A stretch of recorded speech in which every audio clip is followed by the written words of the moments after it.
함께 나눌 말씀은 민수기 35장입니다. 여러분 민수기 35장을 다 펴놓으시고요. 민수기 35장을 우리 함께 나누겠습니다. 이제 민수기 35장에는 이스라엘 백성들이 가나안 땅에 들어가서 얻게 될 기업 중에서 레위인들이 받아 누리게 될 기업에 대해서 설명을 하고 있습니다. 우리 지난주에 34장에서 이스라엘 백성들, 성도들이 받아 누릴 기업에 대해서 설명을 했다면 오늘은 이제 직분자들이죠. 성막을 관리하는 이 레위인들이 받아 누릴 기업에 대해서 설명을 하고 있습니다. 이스라엘 백성들은 하나님과 언약한 백성이기 때문에 이 성도들을 오늘날의 성도를 의미하는 거죠. 성도들은 하나님과 언약한 백성이고 또 하나님과 언약한 백성들에게는 그 사람들이 누리게 될 각각의 기업이 다 있습니다. 그래서 가나안 땅이 하나님 나라 천국을 상징하고 이 땅에서 받아 누릴 복을 상징하기도 합니다. 동시에 두 가지를 다 의미하는 거죠. 영원한 천국도 상징하지만 이 땅에서 받아 누릴 복도 상징하는 겁니다. 그래서 각 지파가 제비를 뽑아서 내게 주신 기업을 얻게 하시는 것이죠. 그래서 나중에 여호수아서까지 가보시면 하나님께서 여호수아를 통해서 실제로 12지파가 제비를 뽑게 되고 그 기업을 누리게 됩니다. 그래서 큰 기업도 있고 작은 기업도 있고 또 좋은 곳도 있고 나쁜 곳도 있고 각자가 다른 기업을 누리게 되어 있는 거죠. 그 기업을 어떤 사람이 누리게 되느냐? 하나님과 언약한 백성으로 말씀에 순종하는 만큼 그 기업을 누리게 되어 있는 겁니다. 이미 이 성도들에게는 기업의 복이 다 준비되어 있는 겁니다. 그것을 우리가 상징하는 게 가나안 땅이고요. 그래서 35장에는 특별히 성막을 관리하는 사람들, 여러분 성막은 이스라엘 백성들이 하나님과 언약한 백성이기 때문에 늘 회개하고 속죄를 해야 됩니다. 그 당시에는 예수님이 오시기 전이니까 성소에서만 하도록 되어 있었습니다. 성소가 하나님 주신 방법이죠. 모세가 하늘에 있는 진짜 성전의 모양을 따라서 거룩한 장소를 만들었고 그 하나님 주신 방법대로만 죄를 속하는 값을 지불하면 거룩한 백성으로 복을 받도록 또 깨끗하게 되어지도록 그렇게 제도를 주신 것이죠. 그래서 그 제도를 유지하기 위해서는 제사장이 있어야 되고 레위인들이 있어야 되는데 제사장은 예수님을 상징하는 거고 속죄의 사역이니까. 그리고 그 성소를 섬기는 사람들은 레위인들인데 이 레위인들은 결국 교회의 직분자들을 의미합니다. 이 직분을 오늘날 재직이라고 그러죠. 그 재직에는 말씀을 가르치는 자가 있고 성도를 섬기는 사람들이 있고 이 교회 공동체 속에서 여러 가지 은사를 따라서 직분을 받게 됩니다. 그래서 목사도 있을 수 있고 장로도 있을 수 있고 권사나 집사 이런 직분자들이 있는 거죠. 그래서 이 중에서도 생업을 포기하고 하나님의 기업으로 헌신한 사람들, 하나님의 일꾼으로 헌신한 사람들은 유급직군이 되잖아요. 오늘날 목사들을 말합니다. 그래서 이 목사들은 레위인에 해당된다고 볼 수 있죠. 그래서 레위인들은 하나님의 기업을 섬기는 자들이기 때문에 땅의 기업은 없죠. 이 땅에 직장이나 이런 사업이나 기업은 없지만 하나님의 교회가 기업이 됩니다. 그래서 성도들이 바친 11조를 먹고 살도록 돼 있고 또 성업을 분배받도록 돼 있죠. 그래서 오늘 35장에는 이런 레위인들이 받게 되는 거처, 성업을 얻게 됩니다. 그 성업이 12지파에 다 흩어져 있기 때문에 그러니까 레위인들은 한 레위 지파, 그 레위의 아들들 전체는 이스라엘 백성들 12지파에 흩어지게 되죠. 그래서 그 안에 12지파 안에 성업, 도시를 분배를 받게 됩니다. 그래서 거기서 살면서 율법을 가르치고 하나님께 제사 드리는 방법을 가르치게 되는 겁니다. 그래서 그 제비를 뽑아가지고 레위인들도 제비를 뽑아가지고 성읍이 선택이 되어지면 그곳에 가서 살게 되고 그 성읍 전체에 둘레에 있는 초장을 땅으로 받아서 채소를 먹거나 아니면 목축을 할 수 있도록 재물을 바치고 살아야 되기 때문에 그 재물을 관리할 수 있을 정도의 목장, 초장을 얻게 되는 겁니다. 그 내용을 설명을 하게 되는 겁니다. 여러분 35장 1절 한번 보십시오. 여호와께서 여리고 맞은편 곧 요단강가 모압 평지에서 모세에게 말씀하여 이르시되, 지금 모압 평지에서 이 말씀을 전했다고 되어 있죠. 그래서 이스라엘 백성들이 지금 모압 평지에 와 있고 또 제비를 뽑게 되어지면 이런 기업을 얻게 되어지는데 요단 서쪽에 9지파 반, 요단 동쪽에는 2지파 반 땅을 얻게 됩니다. 그래서 제가 지도를 좀 보여드릴 텐데 그 지도에 보시면 이스라엘 백성들이 가데스 바네의 정탐꾼 말을 듣고 40년 동안 광야를 돌아다니다가 에돔을 지나서 그 가나안 왕의 그 가나안 땅의 아모리 왕 시온, 바산 왕 옥을 동쪽에 있는 사람들 물리치고 그 땅을 차지하니까 모압 평지에 가게 된 겁니다. 그 여정들을 제가 잠깐 보여드리면 여러분 거기 지금 가데스 바네아에서 정탐꾼이 정탐을 하고 나서 하나님 불신하는 바람에 광야를 돌아다니게 됩니다. 광야를 돌아다니고 난 뒤에 에돔 땅을 지나가지 못하고 둘러서 가게 되죠. 둘러서 가서 결국은 모압과 암몬을 지나서 바산 왕 옥과 아모리 왕을 치고 난 뒤에 요단 여리고 맞은편 여기 모압 평지에 도착하게 되는 거죠. 여기서 하나님께서 이 말씀을 주셨다는 거예요. 그래서 너희들이 기업은 이쪽에 있다. 얼마나 된다. 보여주신 거죠. 지난주에 민수기 34장에서 동서남북의 넓이를 가르쳐 준 겁니다. 그리고 요단 동편 땅은 이 아모리 왕 시온이나 바산 왕 옥의 땅은 로벤, 갓, 므낫세 반지파가 차지하겠다고 말한 거죠. 2지파 반이죠. 그걸 나중에 제비를 뽑게 되면 어떻게 되냐면요. 이렇게 됩니다. 요단 동편 땅은 므낫세 반, 갓, 로벤 지파가 차지하게 되고 요단 서쪽 땅은 12지파가 제비를 뽑아서 얻게 되는 겁니다. 요게 이제 요단 동편에 있는 요단 서편에 있는 9지파 반의 땅이죠. 요렇게 분배를 받게 되는 겁니다. 요게 우리 성도들의 기업을 상징하는 겁니다. 근데 이스라엘 백성들 중에 이 레위인들은 이 땅을 받지를 못해요. 근데 대신에 그 12지파에 흩어져서 성읍을 얻게 됩니다. 성읍, 도시를 얻게 되고 도시 안에 거하게 되고요. 그리고 도피성이라 그래서 부지 중에 오살한 자가 피하는 도피성을 6개를 선택을 합니다.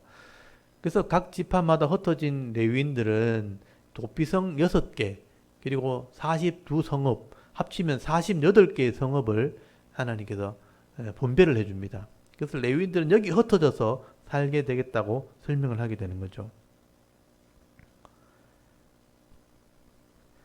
그래서 우리 여기 본문을 보시면 2절을 한번 보십시오.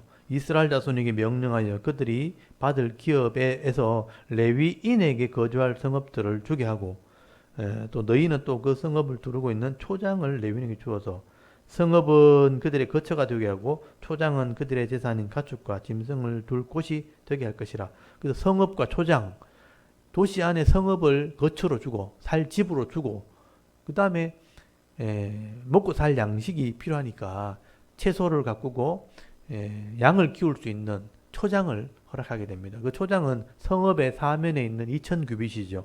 4절에 보시면요. 내가 레위인에게 줄 성읍들의 덜의 성벽에서부터 밖으로 사방 1000규빗이라.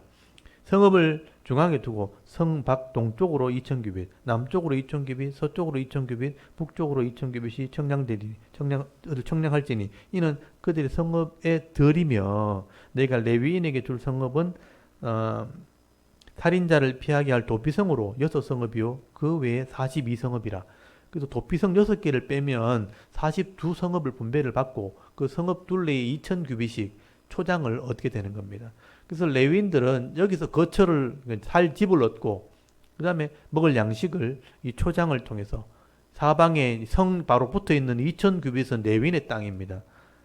2000규빗이라는 것은 1규빗이 한 50cm 되거든요. 그러니까 2000규빗은 한 1km, 사방 1km는 레위인이 목축을 할 수 있는 곳으로 하나님 허락하신 거예요. 그래서 성막에 봉사하는 이 레위인들은 이렇게 땅이나 다른 기업은 주지 않지만 성막을 섬기는 동안 이런 거처와 양식을 키울 수 있는 또 유지할 수 있는 초장을 허락하게 되는 겁니다. 이게 오늘날의 사역자들, 그러니까 유업으로 헌신한 사역자들이 받게 되는 복을 의미하는 겁니다. 그래서 목사나 전도사들은 교회 헌신한 자들이기 때문에 이 교회 안에서 주어지는 헌금을 통해서 사택을 분배를 받고 거기서 생활비를 분배를 받게 되는 거예요. 여기에 최선을 다해 섬기는 사람들은 부족하지 않도록 하나님 복을 주시죠. 그럼 성소가 잘 섬겨지면 이스라엘 백성들은 거룩해질 것이고 거룩해지면 이스라엘 백성들이 각 기업에서 복을 받게 되죠. 복을 받게 되면 그것을 11조를 바칩니다. 11조를 바치면 레위인이 먹고 사는 거예요. 그러니까 레위인은 최선을 다해서 말씀을 가르쳐야 돼요. 그리고 교회를 유지해야 되는 거예요. 그러면 이 레위인들은 이 땅에서 먹고 살 사명이 은혜가 있게 되는 거죠. 이게 레위인의 사명입니다. 오늘날 목사는 최선을 다해 말씀을 바로 가르쳐야 돼요. 그러면 성도들은 세상에서 직장에서 기업에서 복을 받게 되어 있는 겁니다. 제대로 가르치지 않으면 성도들은 제대로 살지 못하게 되면 복을 받는 게 아니고 고통을 당하게 됩니다. 복을 못 받는 거예요. 가난하게 되고 어려워지는 거죠. 헌금을 못 바치는 거예요. 헌금을 바쳐도 많이 바치지 못하게 되죠. 그러면 교회는 점점 어려워지고 목사는 어려워지는 겁니다. 그러니까 이 제대로 가르치는 게 먼저 되어야 됩니다. 레위인들은 제대로 사명 감당하면 당연히 이스라엘 백성들은 복을 받겠죠. 제사가 이루어지고 말씀대로 사니까 그게 영적인 시스템이죠. 그래서 레위인들은 사명만 제대로 감당하면 결국은 이 땅에서 복을 받도록 되어 있는 겁니다. 성도들도 복을 받고 레위인들도 복을 받고. 그래서 이제 이 레위인들에게 넓이를 설명하는 거죠. 너희들은 48성읍이다. 이 가나안 땅 안에 이런 성읍을 주어줄 거다. 그래서 도피성도 도피성은 이제 9절부터 설명이 됩니다. 부지 중에 오산한 자가 피하는 성이죠. 그러니까 복수를 막기 위한 건데 좀 이따 제가 설명을 드리겠습니다. 그래서 레위는 도피성 6개, 42성읍, 그리고 합치면 48성읍. 7절에 보면 너희가 레위인에게 모두 48성읍을 주고 그 초장도 함께 주되 이게 레위인의 기업이 되게 하라. 8절 끝에 보시면 각기 받은 기업을 따라서 그 성읍들을 레위인에게 줄지니라. 레위인의 몫입니다. 그래서 마음껏 주님을 섬기고 성도를 섬길 때 복을 받는 것이 레위인이죠. 오늘날의 사역자, 유급 사역자, 헌신된 사역자를 말하는 것입니다. 그래서 우리가 이 땅에 있는 동안 성도가 되었다면 이렇게 헌신해서 하나님의 일꾼이 되든지 아니면 세상 속에서 하나님의 기업을 받아 누리든지 둘 중에 하나를 하셔야 되는 거죠. 안 그러면 불신자처럼 죄의 종이 되거나 사탄의 종이 되어서 죄악을 행하면서 다른 사람의 것을 빼앗고 경쟁하면서 악을 행하는, 이 땅에서는 뭐 악을 행함으로 조금은 누릴지 모르지만 결국은 영혼과 육신이 심판받는 그런 존재로 살아가는 불신자가 되든지, 성도가 되었다면 하나님의 기업을 누리는 성도가 되어야 되는 거예요. 안 그러면 헌신하는 일꾼이 되든지 둘 중에 하나가 되어야 되는 겁니다. 그래서 오늘 레위인들에 대한 설명이죠. 그래서 오늘 사역자들은 하나님이 책임져 주시는 기업이 있다 하는 것을 분명히 기억을 하시고 제대로 된 헌신, 제대로 된 순종이 있어야 되는 겁니다. 그리고 35장 9절부터는 도피성에 대해 설명합니다. 여러분 거기 9절에 보시면 여호와께서 모세에게 말씀하여 이르시되 이스라엘 자손에게 말하여 그들에게 이르라 너희가 요단강을 건너 가나안 땅에 들어가거든. 그러니까 지금은 가나안 땅 아직 안 들어갔죠. 근데 가나안 땅에 들어가면 이렇게 해라. 11절에 너희를 위하여 성읍을 도피성으로 정하여 부지 중에 살인한 자가 그리로 피하게 하라. 여기 도피성, 피하는 성이란 뜻이에요. 부지 중에 오살한 자. 이 말은 실수로 내가 잘못된 실수로 사람을 죽였을 때 이 사람 고의로 그런 게 아니죠. 그러면 법이 그를 보호를 해줘야 되는 거죠. 그 당시에는 이런 법이 제대로 돼 있지 않았기 때문에 복수하는 법이 먼저 우선입니다. 이걸 고엘이라는 법이 있어요. 유목민들이나 유대인들 속에 그 당시에 팔레스틴에 있는 그런 유목민들은 고엘이라는 법이 암묵적으로 우선인 거예요. 이 고엘이 뭐냐면 내가 피해를 입으면 내가 가장 가까이 있는 친족들이 보복을 해주는, 보복을 한다. 반드시 보복을 한다. 그렇게 하지 않으면 우리가 다 죽는다. 그래서 보복하는 법이에요. 이걸 선한 것을 할 때는 가난한 자를 도와주는 법이에요. 나그네가 왔을 때, 또 행인이 지나갈 때 가난한 자를 만나면 반드시 대접하는 것이 그들의 윤리, 법입니다. 이걸 고엘이라 그래요. 그래서 낯선 사람이 찾아오면 반드시 식사 대접을 해야 됩니다. 발을 씻어주고 식사 대접을 해서 보내야 됩니다. 그렇게 할 때 내가 다른 지역에 가서 그런 어려움을 당했을 때 도움을 받게 되는 거예요. 그게 유목민 세계 속에 있는 법입니다. 이걸 고엘이라 그래요. 반대로 이제 전쟁이 났을 때 내가 피해를 입으면 반드시 보복한다. 그래야 우리가 보호를 받을 수 있다. 그래서 친족이나 가까운 민족들은 반드시 보복하는 법이 있는 겁니다. 이게 고엘의 법이에요. 근데 고엘의 법이 있다 보니까 내가 실수로 사람을 죽였다 할지라도 그 사람이 이런 걸 따져보기 전에 일단 보복을 먼저 한다는 거예요. 그러니까 이 사람이 실수로 죽였다면 법이 보호를 해야 되는데 그 장치가 바로 도피성입니다. 그래서 재판을 받을 수 있도록 이게 죄의 유무를 따져서 죄가 없으면 용서하는 법을 만들기 위해서 도피성이 필요한 거예요. 그래서 12절에 보십시오. 이는 이 도피성이 뭐냐? 너희가 복수할 자에게서 도피하는 성을 삼과 살인자가 회중 앞에서 판결을 받기까지 죽지 않게 하기 위함이라. 살인자, 사람을 고의로 죽인 게 아니고 부지 중에 실수로 죽였다면 어떤 재판을 받아야 돼요. 판결을 받을 때까지 생명을 살려두어야 되는데 고의의 법이 그걸 고의를 복수하는 법이 죽이려고 한다는 거예요. 그래서 그걸 막기 위해서는 도피성이 필요했다는 거죠. 그래서 13절에 이제 사람들이 빨리 달려갈 수 있는 곳에 도피성을 이제 6개를 만드는 거죠. 요단 동쪽에 3개, 요단 서쪽에 3개. 그래서 이 지도를 보시면 제가 한번 다시 지도를 보여드리면 요단강을 중심으로 해서 요단 서쪽에 위에서부터 빨간색으로 3개가 되어 있죠. 여기 이제 도피성입니다. 게데스 하는 도피성이 있고 이제 북쪽에 있는 사람들이 피하는 곳이죠. 중앙에 세겜, 여기 세겜에 있고 남쪽에는 헤브론, 여기 이제 도피성입니다. 그래서 사람들이 남쪽에서는 헤브론으로, 중앙에는 세겜으로, 북쪽에는 게데스에 피할 수 있도록 가운데 제일 가까운 곳에 도피성을 만들어요. 요단 동편에는 골란, 바산 골란이라고 하는 골란, 길랏 라못, 그 다음 벳셀, 요 3곳에 도피성을 만들었어요. 여기 3곳에 있으니까 양쪽이니까 6개죠. 6개의 도피성을 만들어서 레위인이 그걸 관리하도록 되어 있습니다. 그래서 도피성에 대한 이유를 이제 설명을 하게 되는 것이죠. 여러분, 그 13절에 보면 너희가 줄 성읍 중에 6을 도피성이 되게 하고 세 성읍은 요단 이쪽, 그러니까 서쪽에 두고 또 세 성읍 가운데 세 성읍은 가나안 땅에 두고 도피성이 되게 하라. 동쪽에 3개, 서쪽에 3개, 6개를 두어라. 그래서 15절에 6성읍은 이스라엘 자손과 타옥인과 이스라엘 중에 거류하는 자의 도피성이 되리니 부지 중에 살인한 모든 자가 거리로 도피할 수 있으리라. 부지 중에 살인, 반드시 실수로 사람을 죽였을 때는 피할 수 있는 곳, 그럼 생명을 살릴 수 있는 겁니다. 그리고 16절에 고의로 죽이면요, 이건 사형이에요, 무조건. 그래서 보면 16절부터는 고의로 사람을 죽인 사람들에 대한 율법, 법입니다. 철련장으로 사람을 죽이면 반드시 죽이라, 사형. 17절, 돌로 사람을 죽이면 사형이라. 그 다음에 18절에도 나무 연장, 무슨 몽둥이나 나무를 가지고 사람을 죽이면 또 살인자이기 때문에 살인은 반드시 죽이라, 심판하라. 그래서 19절에 피를 보복하는 자는 그 살인자를 자신이 죽일 것이니 그를 만나면 죽일 것이요. 그래서 반드시 고의로 사람을 죽인 자는 고엘의 법으로 심판을 받습니다. 그래서 살인자는 피를 흘린 그 자기 때문에 피를 보복하는 자가 반드시 있어요. 그 가족들, 친족들이 죽일 수 있습니다. 그래서 이 피 보복하는 자가 와서 그 사람을 죽여야 된다. 살인을 대한 보복을 해라. 그렇게 말하는 거죠. 그래서 20절에 만일 미워하는 까닭에 밀쳐 죽이거나 기회를 엿보아 못을 던져 죽이거나 아기를 가지고 손으로 쳐 죽이면 그 친자는 반드시 죽일 것이니 이는 살인하였습니다. 피를 보복하는 자는 살인자를 반드시 죽일 것이니라.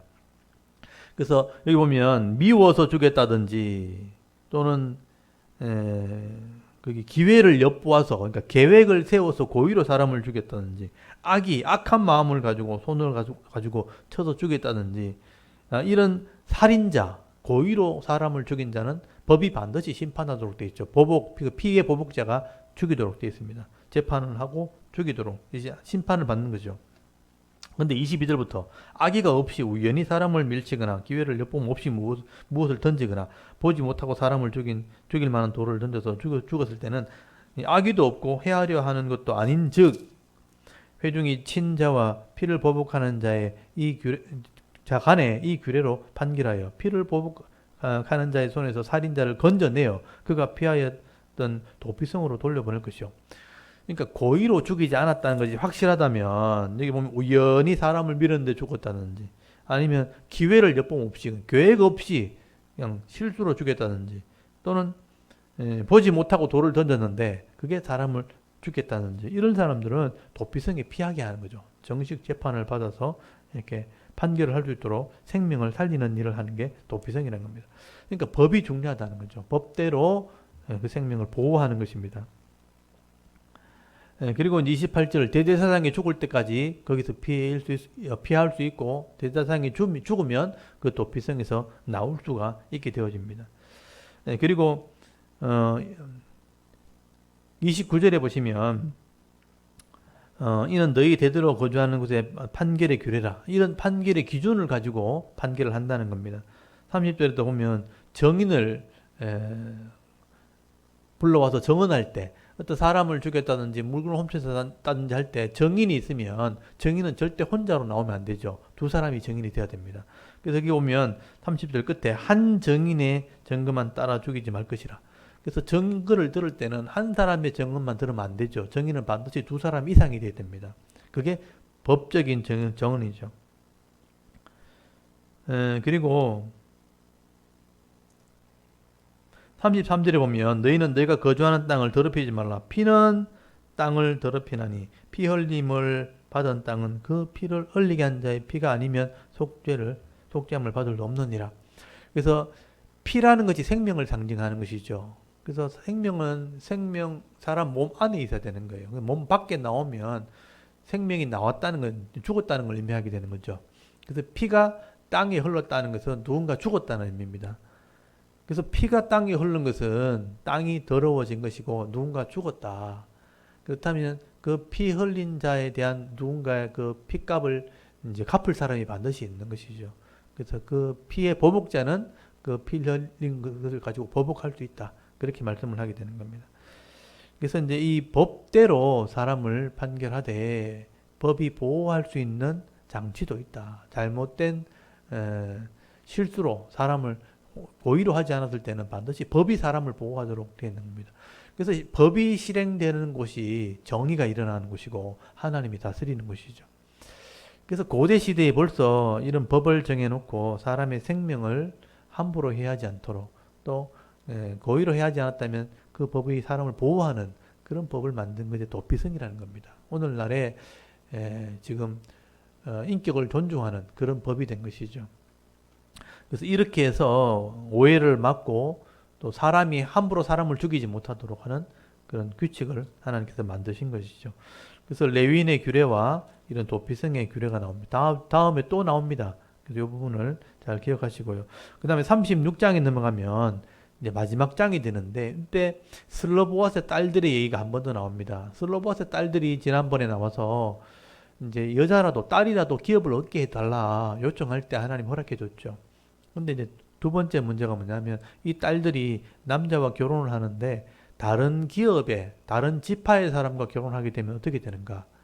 딸이 기업을 받았는데 아들이 없어 받았는데 다른 지파의 사람과 결혼하게 되면 그 남편이 남자니까 남편에게 그 기업이 넘어갑니다. 그렇다면 이 슬로바스의 딸들이 한 번 더 찾아가서 요청을 한 거죠. 만약에 다른 지파의 남자와 결혼했을 때 우리 기업이 만약에 므낫세 지파면 므낫세 지파가 또 베냐민 지파하고 결혼하게 되면 딸이 기업을 가진 사람이 결혼하면 딸이 베냐민으로 넘어가는 거죠. 우리 기업의 땅이 줄어든 거죠. 그래서 이 법을 어떻게 해야 되냐 질문했을 때 하나님께서 너희들의 주신 기업을 잃어버리지 말라고 말씀합니다. 그래서 기업을 얻은 딸은 다른 지파와 결혼할 수 없습니다. 그래서 자기 지파 내에서 자기 지파 사람과 결혼을 해야지만 이 기업을 유지할 수 있다. 그래서 이거를 조금 더 제가 좀 유연하게 확대하면 하나님의 기업을 얻은 사람이 기업이 없는 세상 사람과 결혼하게 되면 내 기업을 잃어버릴 수 있다는 거죠. 믿음 있는 사람끼리 결혼해라. 이렇게 이해할 수 있는 겁니다. 그래서 믿음 있는 사람끼리 결혼해야 그 기업을 하나님의 기업으로 유지할 수 있는 것이지 이 하나님의 기업이 없고 하나님을 존중해 여기지 않는 그런 사람과 결혼하게 되어지면 내 기업이 잃어버리게 된다. 그래서 기업은 믿음 있는 사람끼리 결혼하는 거다. 같은 지파끼리 결혼하는 거다라고 말씀을 하게 됩니다. 그래서 하나님께서 답을 주시기를 내가 지파가 다른 사람과 결혼하면 내 기업을 잃어버리는 거 아닙니까? 4절에 보면 그렇게 질문을 해요. 그래서 하나님께서 모세를 통해서 말씀하시죠. 6절에 보면 슬로바스의 딸들에게 대하여 여호와의 명령이 일어나니라. 이러므로 슬로바스의 딸들은 마음대로 시집가려니와 오직 그 조상 지파 종족액으로만 시집을 갈지니 자기 지파 안에서만 결혼해라 이 말이죠. 그리하면 이스라엘 자손의 기업이 이 지파에서 저 지파로 옮기지 않고 이스라엘 자손이 다 각기 조상의 지파의 기업을 지킬 것이니라. 하나님이 물려준 기업은 잃어버리면 안 된다. 조상의 기업을 소유하게 될 것이다. 그래서 같은 지파끼리 결혼해라. 그러니까 믿음 있는 사람끼리 결혼해라. 그래서 결국 11절에 보면 이 스로보아의 딸들은 기업을 얻게 되었지만 이제 다른 족속과 결혼하지 않습니다. 그래서 그들의 숙부의 아들들, 그러니까 자금 아버지의 딸 아들들이니까 사촌들하고 결혼하게 되죠. 자기 사촌들과 결혼해서 자기 므낫세의 아버지의 이 기업을 소유하게 됐다, 유지하게 되었다라고 말씀을 하게 됩니다. 그래서 12절에 그들이 요셉의 아들 므낫세 자손의 종족 사람의 아내가 되었으므로 그들의 종족 지파에 그들의 기업이 남아 있었더라. 이 말은 기업을 손해보지 않았다, 잃어버리지 않았다라고 말씀하는 거죠. 그래서 여러분이 결혼하게 되는 문제는 두 집안의 결혼이기 때문에 믿음 있는 사람끼리 하는 게 그게 좋다는 거예요. 그래서 기업을 잃어버리지 말아라, 그렇게 말씀하게 되는 겁니다. 그리고 이제 13절에 여리고 맞은편 요단과 모압 평지에서 여호와께서 모세를 통하여 이스라엘 자손에게 명령하신 계명과 규례니라. 그러니까 이 민수기 전체도 어떻게 보면 명령이고 계명이고 규례다, 그러니까 율법이다라고 말씀합니다. 훈련 받는 거죠. 광야의 훈련도 율법입니다. 신명기는 율법에 대한 설명. 그래서 레위기는 율법의 원본. 그러니까 레위기나 민수기나 또 출애굽기도 마찬가지죠. 성막의 제도가 있으니까 그러니까 레위기, 출애굽기, 민수기, 신명기라는 이런 성경은 다 율법입니다. 율법. 하나님이 주신 하나님 나라의 기준이죠. 이 법을 잘 이해하고 이 법대로 이 땅을 살아간다면 우리는 하나님의 기업을 얻게 되는 거예요. 그래서 행복한 또 의미 있고 가치 있는 삶을 살게 되는 거다라고 설명하죠. 제가 오늘 오전에 우리가 생명이 있다면 사명이 있다는 거고, 사명이 있다면 계명을 따라 해야 된다. 어떤 계명, 이 레위기부터 신명기까지 이 계명을 잘 이해하고 이 하나님 주신 기업 안에서 순종하면 내 기업을 절대 잃어버리지 않습니다. 손해보지 않습니다. 빼앗기지도 않고요. 그래서 이 계명을 따라 하나님을 존중이고 사람을 존중하는 삶을 살아가는 것, 그게 우리가 해야 될 일이죠. 이런 믿음으로 이런 삶을 사신다면 반드시 약속대로 복을 받게 되는 겁니다. 이 원리를 잘 이해하시고 이렇게 성경을 이해한 다음에 믿음 생활하시고 신앙생활 하시고 또 복을 받을 수 있기를 바랍니다. 우리 이 부분을 이해했다면 우리 한번 이제 낭독을 해보도록 하겠습니다.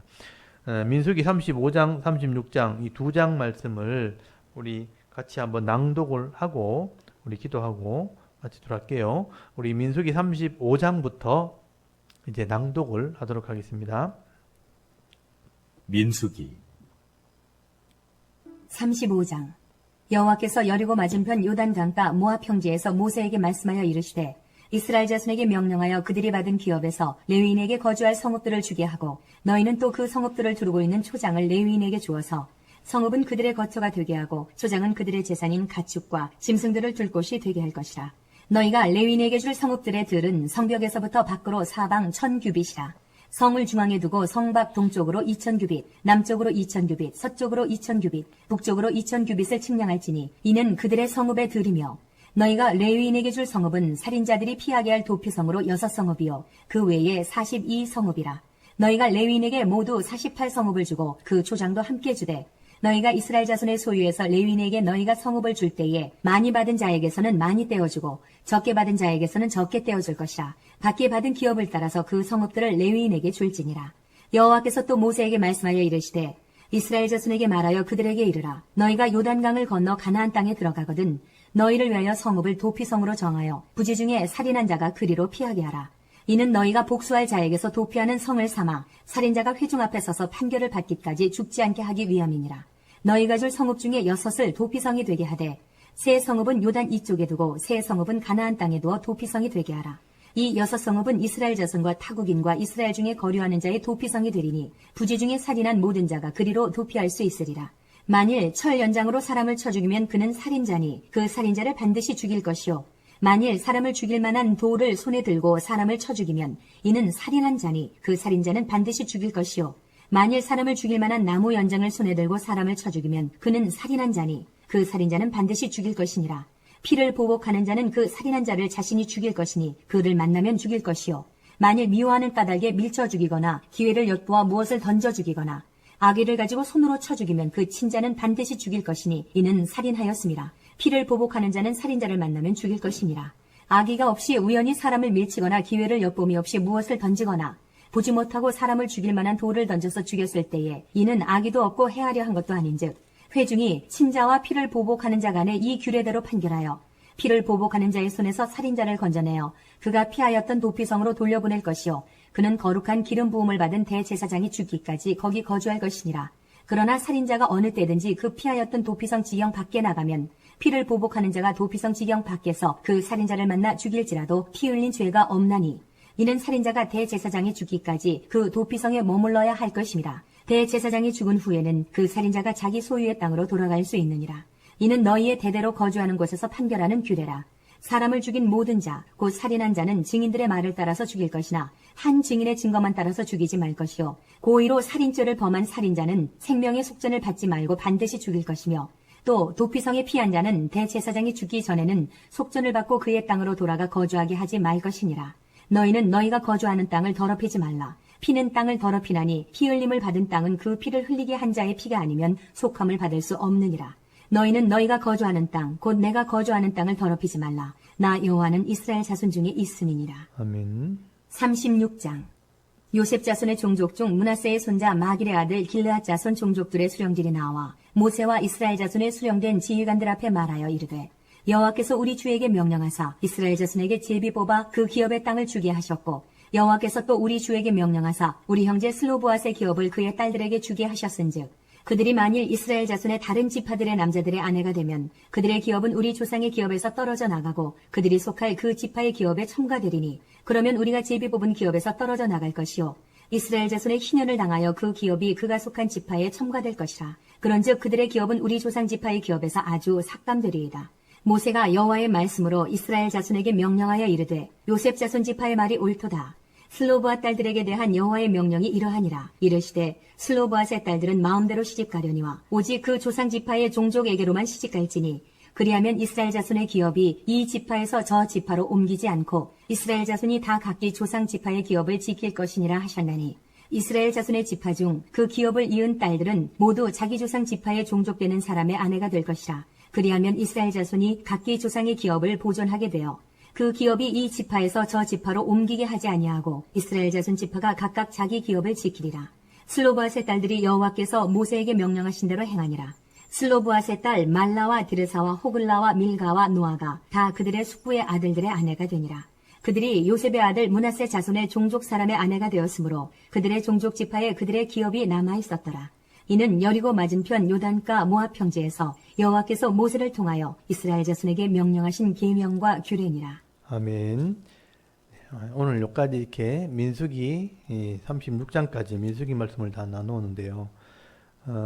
이제 신명기로 넘어가면 이 모압 평지에서 모세가 이 율법을 다시 설명을 하게 됩니다.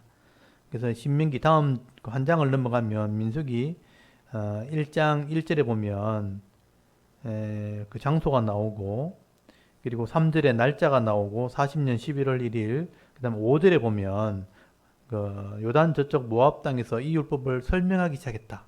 그래서 율법을 설명한 내용이 신명기 전체입니다. 이걸 이제 다음 주에 말씀을 하나하나 나누도록 하겠습니다. 오늘 이 민수기 말씀을 이렇게 마무리하면서 이 민수기는 광야에서 훈련받는 방법을 설명한 겁니다. 광야는 고통의 땅이고 죽음의 땅이죠. 그렇지만 하나님과 언약한 백성들은 말씀으로 단련받는 것이고 불순종하면 심판받는 곳이 광야, 세상을 상징하는 땅입니다.